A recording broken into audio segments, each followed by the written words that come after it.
A ausência paterna é uma das principais causas do declínio no bem-estar das crianças em nossa sociedade. Ela também é o motor que impulsiona os problemas sociais mais urgentes de nossa época.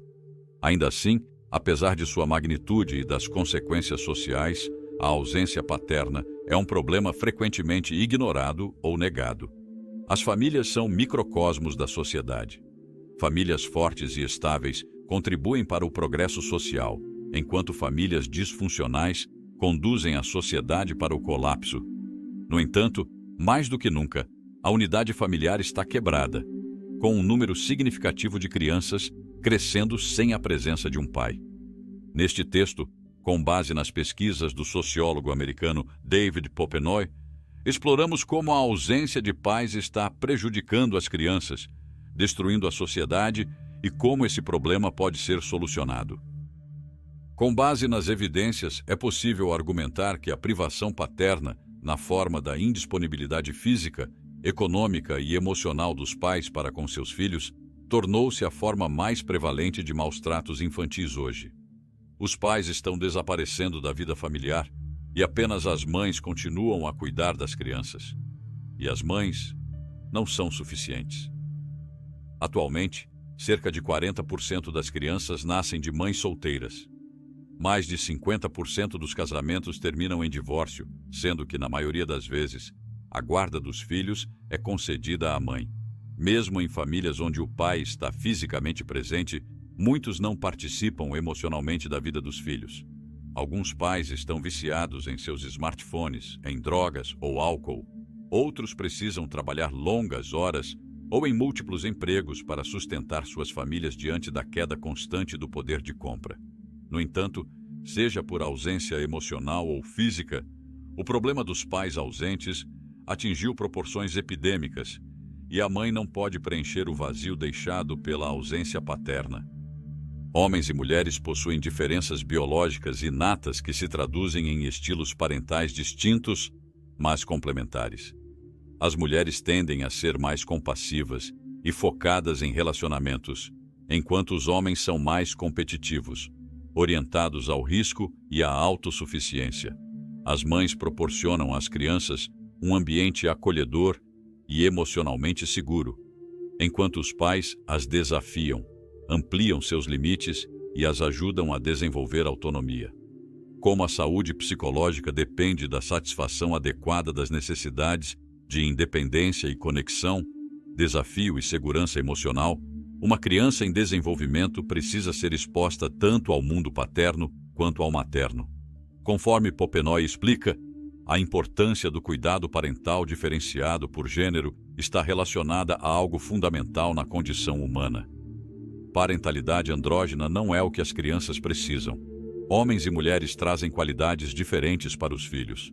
A evidência das ciências sociais apoia a ideia de que o cuidado parental diferenciado por gênero é essencial para o desenvolvimento humano e que a contribuição dos pais na criação dos filhos é única e insubstituível.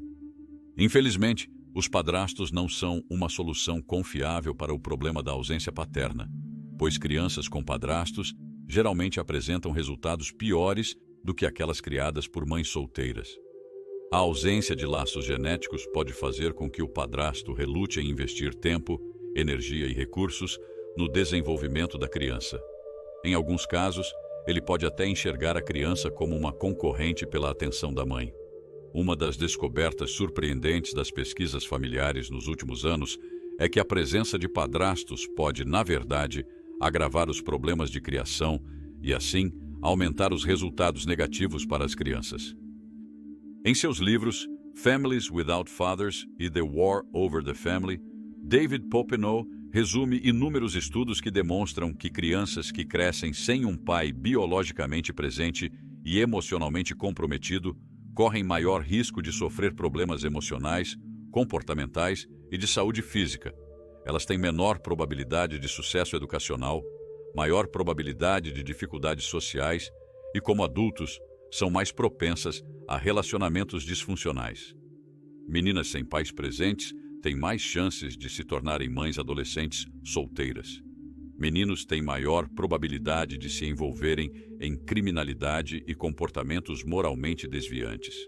Esta lista apenas arranha a superfície dos efeitos negativos conhecidos de crescer sem um pai.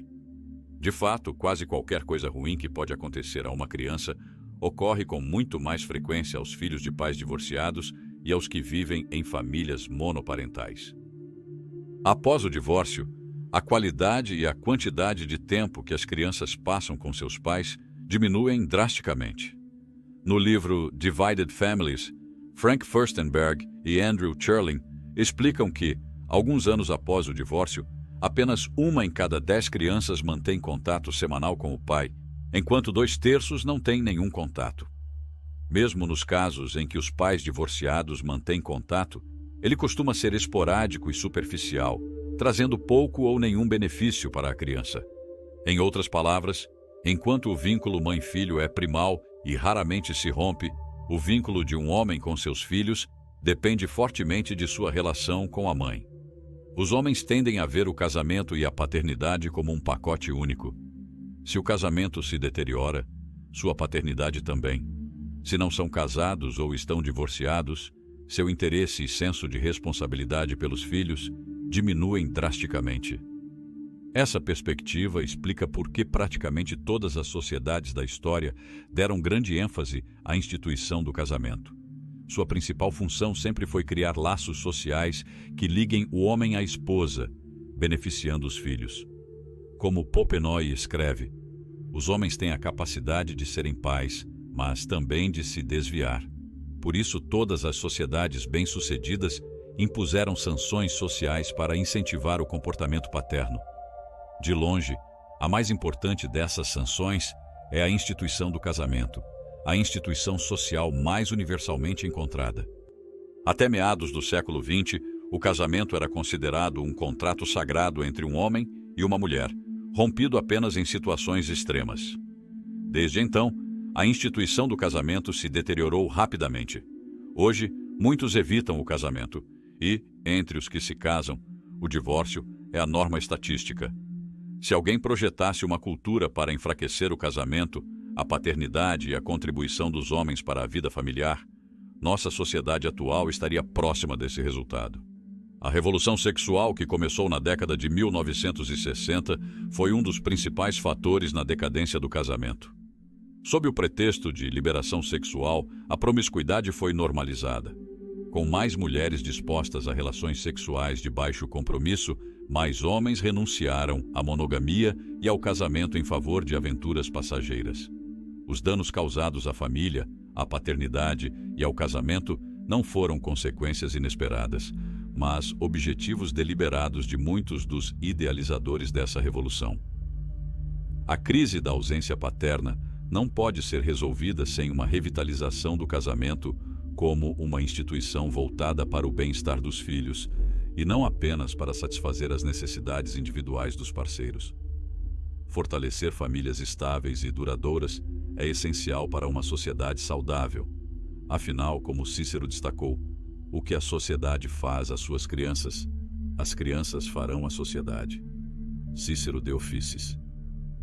Além disso, é importante destacar que a paternidade comprometida não beneficia apenas os filhos, mas também os próprios pais.